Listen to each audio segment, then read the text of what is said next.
Hey friends, welcome back to the Journal Feed. My name is Nick Zelt, and this is the only place to get spoon-fed the latest and greatest of emergency medicine. We've got recent articles appraised and concisely summarized for your benefit. If you are hearing this right now, then you are not part of the members feed, and so you're not getting the full Journal Feed podcast, only receiving a portion of the past week's articles. Don't worry, all good articles. But if you would like to get full access to both the podcast and the blog, then you'll have to become a member. All the details for that are at journalfeed.org. Remember, we don't ever want money to be a barrier to better patient care, so if you're having any trouble affording a subscription, just get in touch. We'll help you out. This is the audio version of the past week's summaries, which this week were brought to you by our authors Rebecca White, Seth Walsh-Blackmore, Jason Lesnick, Doug Wallace, Amanda Matthews, and Clay Smith. All right, let's skip straight to the second article, titled Effectiveness of Fludrocortisone plus Hydrocortisone versus Hydrocortisone alone in Septic Shock, a systematic review and network meta-analysis of randomized controlled trials, out of the American Journal of Respirology and Critical Care Medicine.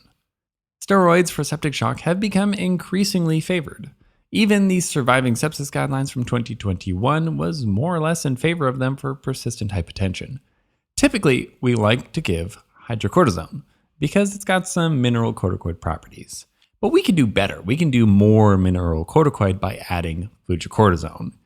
Is hydrocortisone enough though, or should we add that extra punch?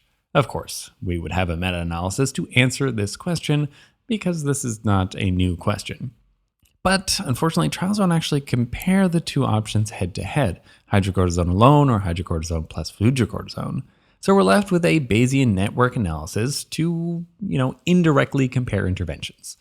This lets us estimate the probability that future research would find a benefit to one intervention or the other.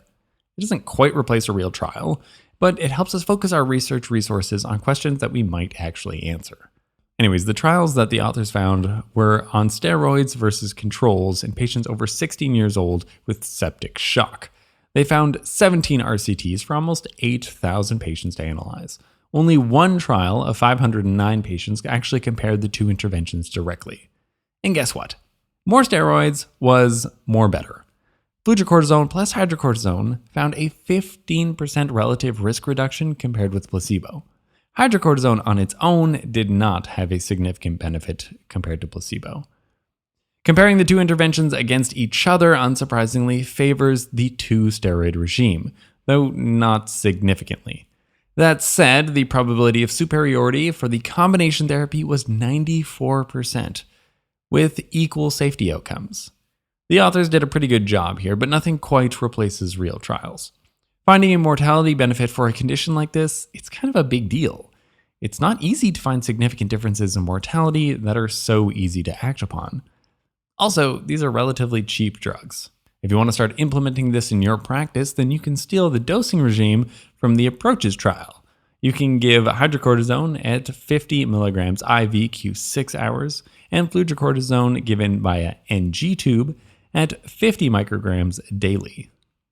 In a spoonful, this Bayesian network meta-analysis of RCTs indirectly compares hydrocortisone plus fludrocortisone to hydrocortisone alone or placebo in septic shock and finds superiority for the combination regime. And then we skip to the fifth article, titled Clinician Risk Tolerance and Rates of Admission from the Emergency Department, out of the JAMA Network Open. Now this is interesting. I'd really like to see the next steps on this research. Are you the cowboy in your department? Every department has at least one. And if you don't think yours does, then guess what? You're probably the cowboy.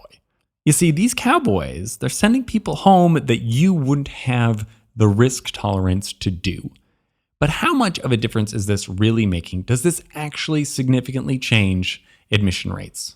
The first step in this research was to try to see who self-identified as a cowboy through a survey sent out to all practicing emergency physicians in the state of Massachusetts.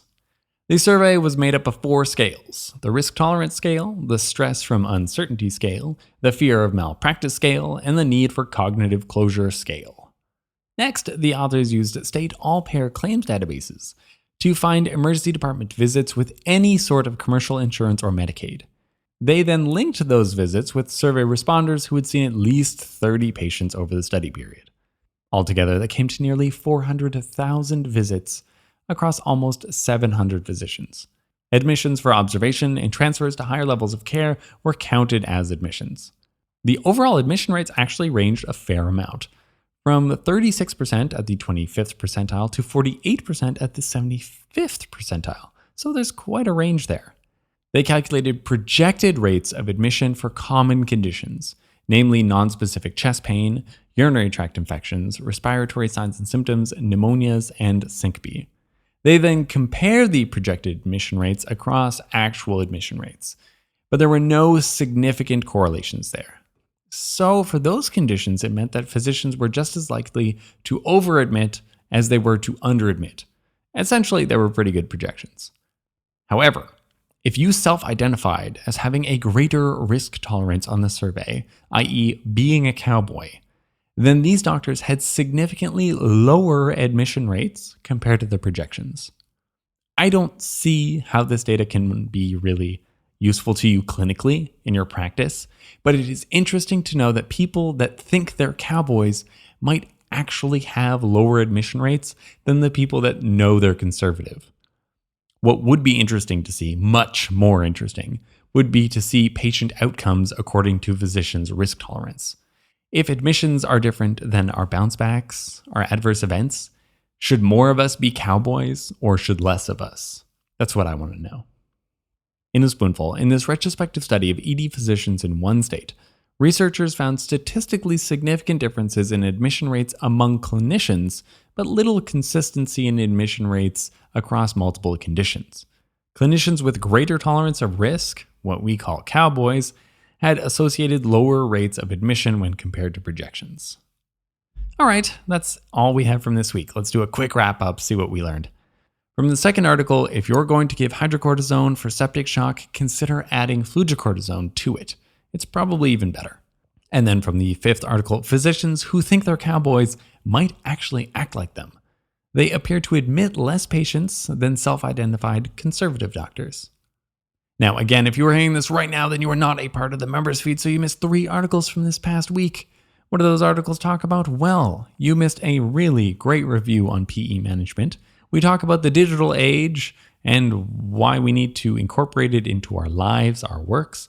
And then finally, who actually ends up in those beds in the hallways? We answered that question too.